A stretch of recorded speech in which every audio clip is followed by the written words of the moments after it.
tayo ng gulay na munggo. Yan. Ano yan guys, yung taba ng baboy. Itong dahilan kung bakit naisipan kong magluto niyan.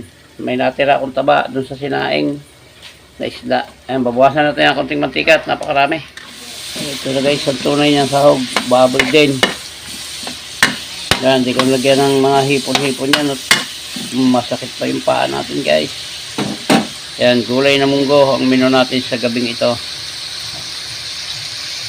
Papula-pulahin ko lang ng konti yan bago natin gisahin. Yan guys, yung sibuyas, bawang, kamatis, nilagay ko na. Nalagyan natin ng konting asin. Wala pang timpla yan guys. Yan, ito yan. Wala, naubusan ako ng patis guys, kaya asin na yung pantitimpla natin. Lagyan natin ng paminta.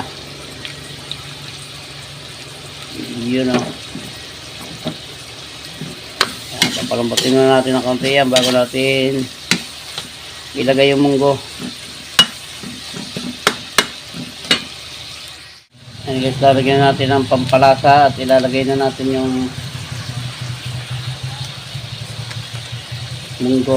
Bilis na mix yan guys. Tsaka walang kamatayan. Bitchin.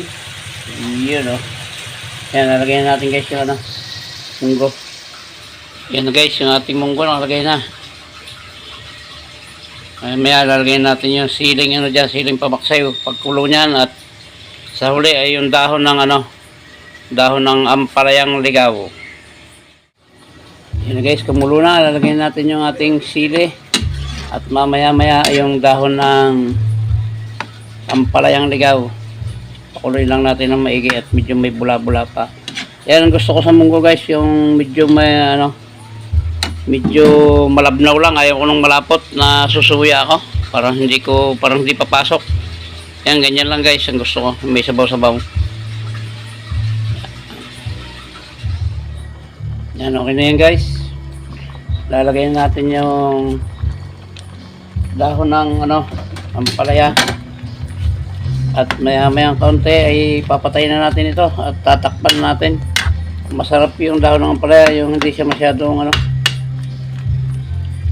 dahil napakainit pa naman ito. Maluluto na yun guys. Yan, titikman na natin.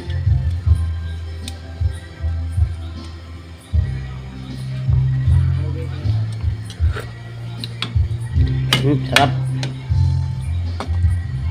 Yan, ayos ito guys. Papatayin ko na to.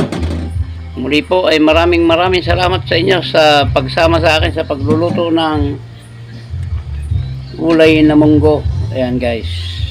Muli po, shoutout sa inyo lahat at mabuhay kayo, mabuhay tayong lahat. Hanggang dito lang po. Bye-bye na po. I love you all.